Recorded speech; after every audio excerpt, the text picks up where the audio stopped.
man, something that society is missing. I haven't really spoken about it because I don't think you need to speak about it. You need to be about it. What it means to be a man.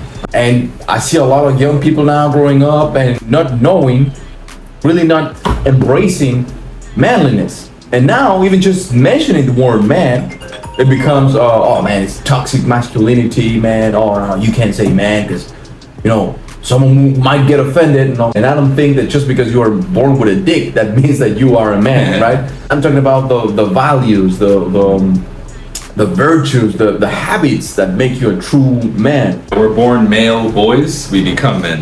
You know what I mean? That's really the way that I see it. Take responsibility for your life.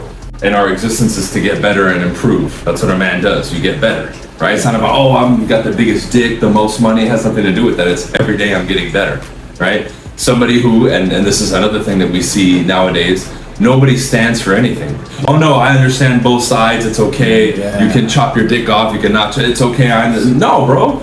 Even if you want to say that, you still, in your mind, agree with. Okay, no, I want to keep my dick, or no, I want to chop it off. Like in that example, you would agree with one, right? But you don't have the courage to say, no, this is what I do.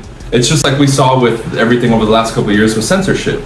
I knew that my platforms would be destroyed, but I'm not going to bite my tongue because of that, right? I stand for what I believe in, and there we go. Does that mean I'm perfect or I'm not wrong? Of course not. If I'm wrong, again, a man will say, I'm wrong, okay?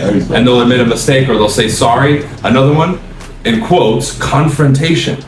Yeah. It's not a fight. It's just, hey man, let's talk about this. Yeah. Hey, we need to hash this out. Let's talk about it and get it done. Instead of this motherfucker, right? Basic stuff like that. But again, when you look at what we've been talking about, and even some of the basic axioms of self-improvement, to me, doing that is just graduating from being a boy to becoming a man. I grew up without a male figure, so I was like, okay, what does it mean to be a man? I started studying. I started really deciphering, like, okay, what the fuck does being a man? What does a man wear? What does a man say? And I've traveled all over the world. I have seen certain patterns of what it means to be a man. America, Mexico, Italy.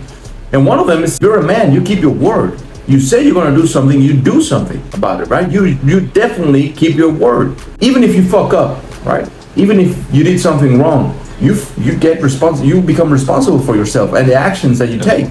Yeah, fucked up, but you own it. You own it. Because nowadays, people are so scared of standing your own ground, of making a decision, right? And be like, hey, I stand for this, even if it's wrong, but I believe in this, and this is what I do. Like, fuck it.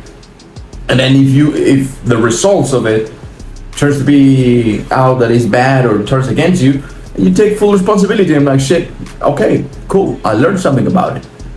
But something so simple, man, something so fucking simple as a man is someone who takes responsibility. There's another thing. I think being a man is also being logical, right? We are ruled by logic. If you're a man, you should be very logical. You should not be following your heart. That's the bullshit that we are being pushed right now by spirituality, this, that. And it's all about listen to your heart, which basically means follow your passions, which basically means be very emotional. Now, emotions, they come and go, but for the most part, they are very misleading. Logic cannot be misleading. If you really rationalize the actions that you're taking and then make action, right? Which is another thing of what it means to being a man, is taking a lot of action.